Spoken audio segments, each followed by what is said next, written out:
Morning. हमारा topic चल रहा था भील जनजाति। भील जनजाति के बारे में हमने उनके निवास क्षेत्र, शारीरिक संरचना, अर्थव्यवस्था, इन सभी बिंदुओं के ऊपर विस्तार से चर्चा की। आज भील जनजाति का सबसे महत्वपूर्ण जो टॉपिक है समाज एवं संस्कृति, इसके बारे में विस्तार से चर्चा करें। देखिए बेटा, भील जनजाति है वो किस प्रकार के कल्चर में रहती है, उनका किस प्रकार समाज और संस्कृति रहती है, किस प्रकार के रीति रिवाज उनके रहते हैं, अपने समाज कुलों के अंदर किस प्रकार वो रहते हैं, तो उन सभी बिंदुओं के बारे में हम आज विस्तार से चर्चा करेंगे। देखिए, भील जनजाति के बारे में चर्चा करने से पहले आपको भील जनजाति का जो पारिवारिक समाज होता है वो किस प्रकार का होता है, परिवार का मुखिया कौन होता है, तो उसके बारे में चर्चा करते हैं। तो देखिए, भील समाज है, सबसे पहले कि भील के अंदर जो माता और पिता होता है उनको किस नाम से जाना जाता है, तो माँ को भील समाज के अंदर भील लोग बाई के नाम से जानते हैं। इसी प्रकार पिता को भील लोग होते हैं वो बा बोलते हैं। बा बहुत प्यारा शब्द है, बा, और माँ को बाई। अब देखिए, जो भील समाज होता है वो पितृसत्तात्मक समाज होता है। यानी पितृसत्तात्मक का मतलब है कि परिवार का जो मुखिया होता है उसके मुखिया के अंदर पिता प्रमुख होता है, तो पितृसत्तात्मक समाज होता है। भीलों के अंदर पितृवंशीय अलग अलग प्रकार के पितृवंशीय आपके गोत्र होते हैं, तो पितृवंशीय गोत्र होते हैं। उन गोत्रों को भील समाज के अंदर लोग क्या कहा जाते हैं, अटक बोलते हैं। अटक के नाम से इनको जाना जाता है। देखिए, भील समाज के अंदर अलग अलग कुल संगठित रूप में रहते हैं, मतलब पितृवंशीय या पितृसत्तात्मक जो समूह होता है वो मतलब संगठित रूप से रहते हैं, और उनको सभी कुलों का अलग अलग क्या होता है, आपके गांव होते हैं। तो देखिए,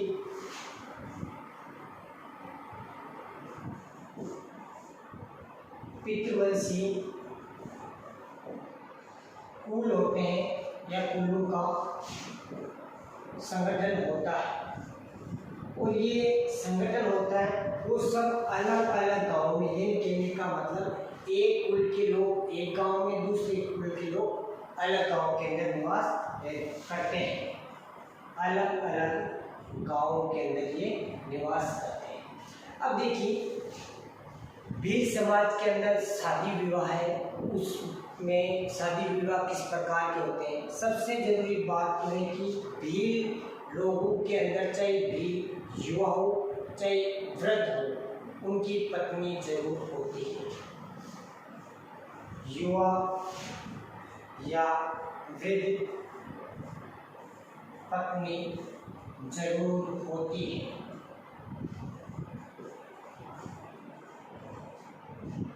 युवा का मतलब यहाँ पर भील समाज के अंदर 21 वर्ष लड़का और 18 वर्ष लड़की, ये शादी की आयु होती है। इस आयु के अंतर्गत ही भीलों के अंदर शादी की जाती है।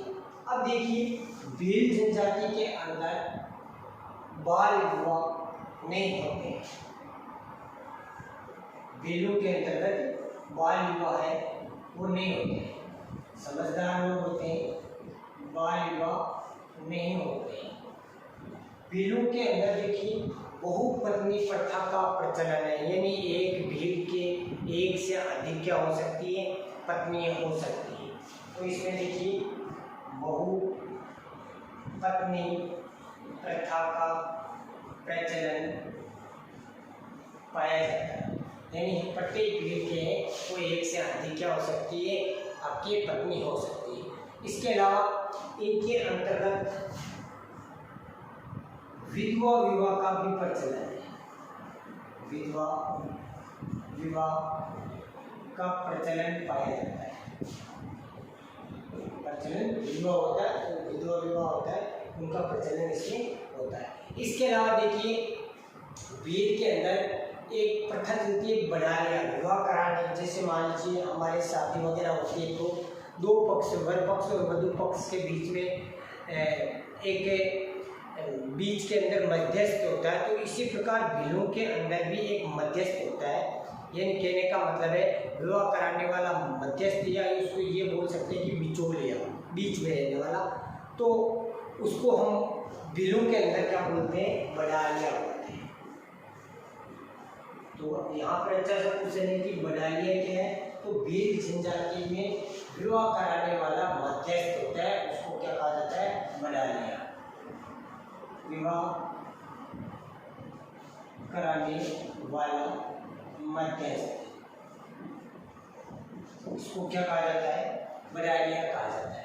देखिए बिलों के अंदर अनेक प्रकार के विवाह होते हैं। मोहरबंदिया विवाह होते हैं, देवर विवाह होते हैं, अपहरण विवाह होते हैं, सेवा विवाह होते हैं, विनिमय विवाह होते हैं। कहने का मतलब इसमें अलग अलग प्रकार के विवाह प्रचलन होते हैं। एक और है बिलों के अंदर प्रत्येक व्यक्ति की शादी जरूर होती है, चाहे वो फेरे लगा के लाए हो या अन्य स्रोत से मतलब शादी करके आए हो, लेकिन पत्नी जरूर होती है। इसके अलावा देखिए बिलों के अंदर एक प्रथा चलती है दापा प्रथा। ये क्या होती है, देखिए दापा प्रथा के अंतर्गत क्या होते हैं कि भील जनजाति के जो वर पक्ष होता है वो वधु पक्ष को क्या होता है, कन्या का मूल्य चुकाना पड़ता है। हमारे समाज में इसका क्या है कि उल्टा सिस्टम है, वधु पक्ष वर पक्ष को देते हैं, लेकिन आने वाले समय के अंदर इसी प्रकार लिंगानुपात घटता रहेगा, तो आने वाले समय के अंदर दापा प्रथा जैसी कई प्रकार की प्रथाएं हमारे को यहाँ पर देखने को मिलेगी।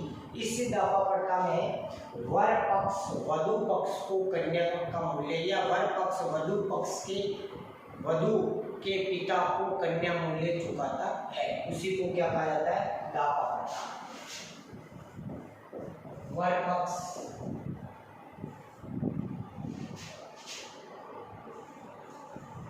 वधु पक्ष को कन्या मूल्य चुकाता है, ठीक है, उसी को कहा जाता है दापा प्रथा। अब देखिए बिलों के अंदर मैंने आपको कहा था कि शादी जरूर होती है, लेकिन शादी में भी देखिए एक सेवा विवाह, उसमें क्या होता है कि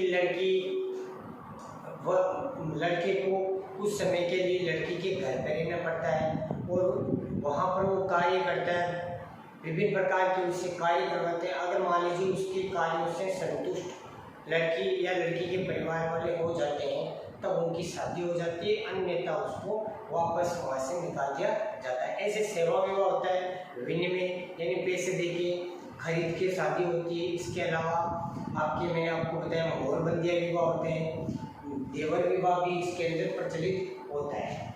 इसी प्रकार एक प्रथा चलती है गोल गादेलो प्रथा।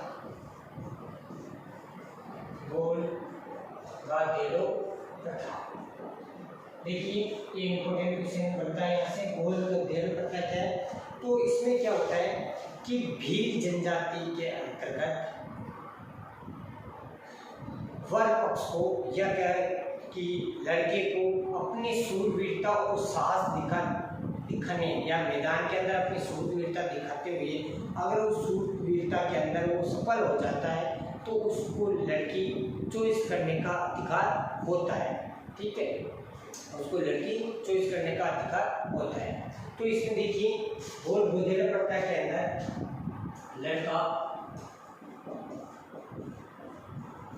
शूरवीरता एवं साहस दिखाकर लड़की चुनने का अधिकार समाज में पा लेता है, समाज में पा लेता है, ठीक है।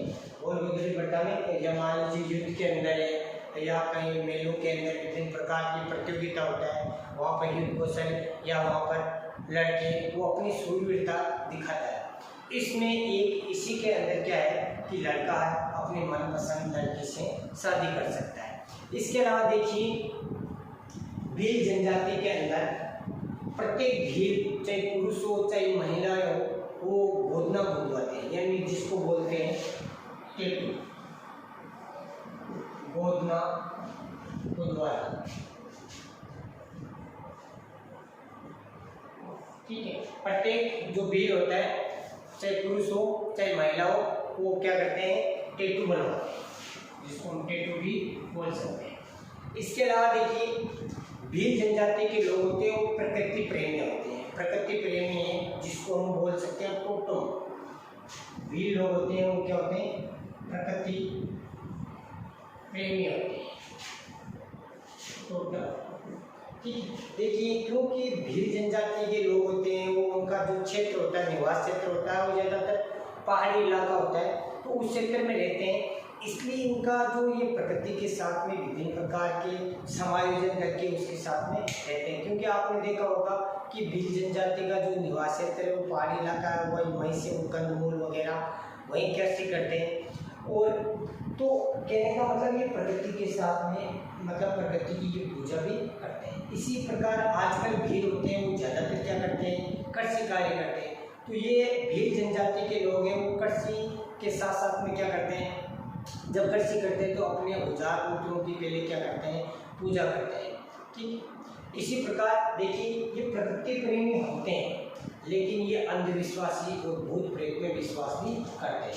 ये अंधविश्वासी होते हैं, अंधविश्वास में और भूत प्रेत में विश्वास रखते हैं। ये अंधविश्वास और भूत प्रेत में विश्वास रखते हैं। इसके अलावा भील जनजाति के अंतर्गत क्या होता है मृतक का दाह संस्कार भी करते हैं। हिंदू संस्कार के अंदर रीति रिवाज के अंदर होता है, उसी प्रकार ये मृतक का क्या करते हैं दाह संस्कार उसको जलाते हैं, मृतक का दाह संस्कार करते हैं।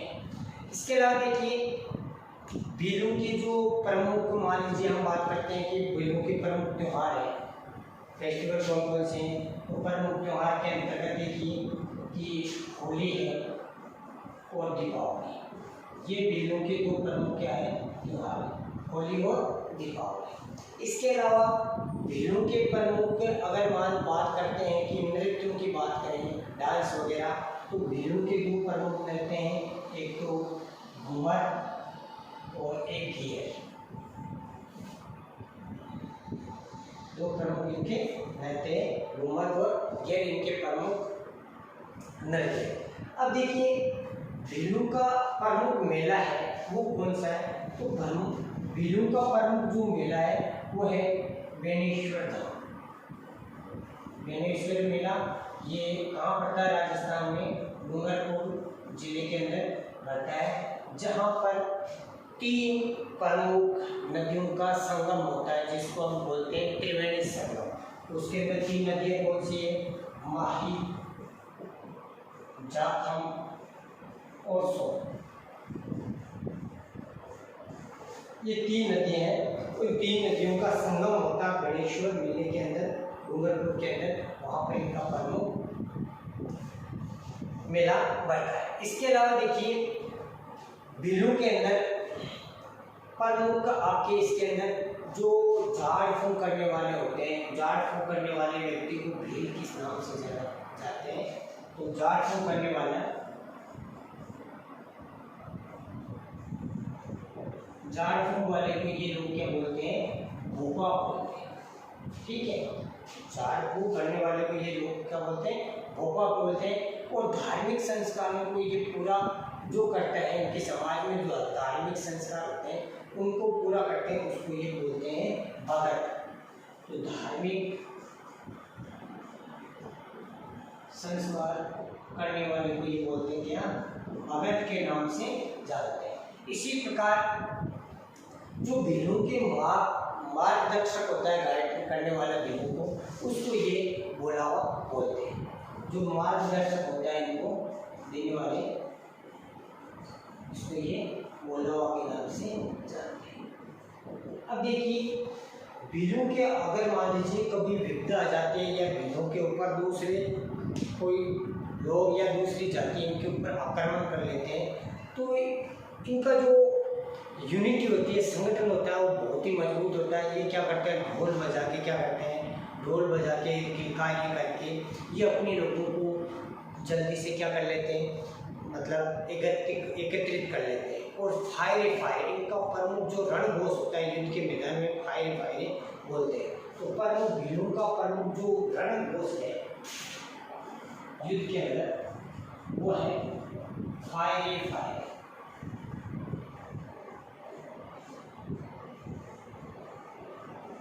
ये प्रमुख भीलों का क्या है, रणघोष माना जाता है। इसके अलावा देखिए एक भीलों के अंदर एक शब्द आता है उखरिया शब्द है। ये किसे कहा जाता है, उखरिया का मतलब होता है जो भील है अगर मान लीजिए किसी सैनिक के घोड़े को अगर मार देता है तो उसको बोलते हैं उखरिया।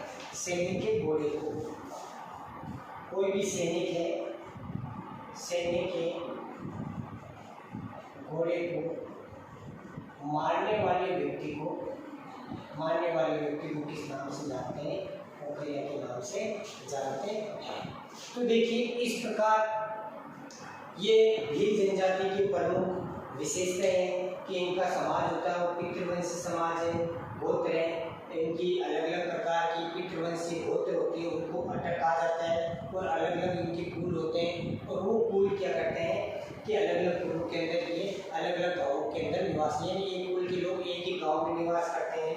इसके अलावा युवा हो चाहे वृद्ध हो उनकी पत्नी जरूर होती है। अब इनकी शादी की सबसे पहले की इम्पोर्टेंट है कि इनके बाल विवाह नहीं होते हैं। इसका मतलब है कि इनकी शादी की एज है लड़का 21 और लड़की 18 वर्ष की आयु में ये शादी करते हैं। इनकी बहुपत्नी प्रथा प्रचलन है, विधवा इनके अंतर्गत विधवा विवाह प्रचलन है। इसके अलावा इनमें प्रमुख विवाह में बताया और बंध्य विवाह है, देवर विवाह है, सेवा विवाह है, विनिमय विवाह है, अपहरण विवाह है, यानी बाबा पे रहने वाला। तो इस प्रकार की विवाह का प्रचलन है। और इनका विवाह कराने वाला एक मध्यस्थ होता है, उसको किस नाम से बोलते हैं, बड़ालिया कहा जाता है। दापा पड़ता होती है कि वर पक्ष वधु पक्ष को क्या करता है, या वर पक्ष का पिता वधु पक्ष के पिता को कन्या का मूल्य चुकाना पड़ता है। किसको, वर पक्ष वाले को। तो वो दापा पड़ता है। इसी प्रकार गोल देवी प्रथा के अंदर क्या है, लड़का अपने सुदृढ़ता और साहस का परिचय देते हुए अब लड़की चॉइस करने का अधिकार होता है, उसको बोलते हैं गोल बुदेली प्रथा। इसके अलावा इनमें गोदना गुदवाना प्रथा, पेटू बनाना की प्रथा पाई जाती है। ये प्रकृति प्रेमी होते हैं, अपने आसपास के नेचर से ये प्रेम करते हैं। अंधविश्वासी होते हैं, भूत प्रेत में ये विश्वास करते हैं और मृतक का ये दाह संस्कार करते हैं। इनके जो प्रमुख त्यौहार होते हैं वो होली और दीपावली होती है। प्रमुख इनके नृत्य होते हैं वो कौन से, घूमर और ढेर होते हैं। और इनका प्रमुख जो मेला पड़ता है वो आपको बताया बेनेश्वर डूंगरपुर के अंदर मिलता है, जहाँ पर 3 नदियों का संगम होता है, सोम जाखम और माही नदियों का वहाँ पर संगम होता है।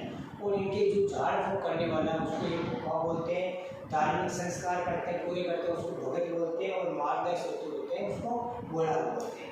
तो ये इनका समाज और संस्कृति। इसी प्रकार देखिए इनका भील जनजाति का आखिरी बिंदु है, टॉपिक है हमारा आधुनिक सभ्यता से संपर्क, कि ये इन लोगों ने आधुनिक संस्कृति से किस प्रकार या आधुनिक लोगों से किस प्रकार संपर्क किया। आधुनिक संस्कृति से संपर्क देखिए, हमने विभिन्न प्रकार की जनजातियाँ पढ़ी, जिसके अंदर आपको बताएं कि एस्किमो पढ़े थी, भील आपके मीना पढ़े थे, या मान लीजिए हमने बुशमैन पढ़े थे। तो उनमें आधुनिक संस्कृति से संपर्क जिस प्रकार के सेम वैसे ही इस जनजाति के अंदर ये क्या है कि वर्तमान में जो आसपास के क्षेत्र हैं उनके लोगों, आसपास के क्षेत्रों के लोगों के संपर्क में आने से ये लोग बहुत ही चतुर और चालाक हो गए हैं। इसके अलावा ये लोग हैं वर्तमान में बाजार आधारित अर्थव्यवस्था है उसके ऊपर काम करते हैं, यानी बाजार की वस्तुएं विभिन्न प्रकार की बाजारों के अंदर वस्तुएं बेचने का काम भी करते हैं। इसके अलावा वर्तमान समय के अंतर्गत ये इनके पहनावे में भी अंतर है, रहन सहन में भी अंतर है, खान पान में भी इनके काफ़ी अंतर देखने को मिलता है। इसके अलावा भील जनजाति भील बाहुल्य क्षेत्र के अंदर सरकार द्वारा भी विभिन्न प्रकार की यहाँ पर योजना चलाती, विद्यालयों का, चिकित्सालयों का, विभिन्न प्रकार के कुटीर उद्योगों का निर्माण करके भील जनजाति को रोजगार उपलब्ध कराने का काम किया है। तो इस प्रकार आधुनिक संस्कृति से इसका संपर्क बढ़ने से ये लोग आज काफ़ी मात्रा में चतुर चालाक हो गए और आज भीलों के अंदर भी काफ़ी मात्रा में जागरूकता पनपी है। तो इस प्रकार भील जनजाति का वर्तमान जो संस्कृति है उनके साथ में संपर्क रहा है। तो ये हमारा आज का टॉपिक था भील जनजाति। भील जनजाति का टॉपिक समाप्त होता है। इसके अलावा हमारा लास्ट इस चैप्टर का लास्ट टॉपिक है गौड़ आपके जनजाति, जो अगले वीडियो के अंदर हम पढ़ेंगे। तब तक पढ़ते रहिए, बढ़ते रहिए।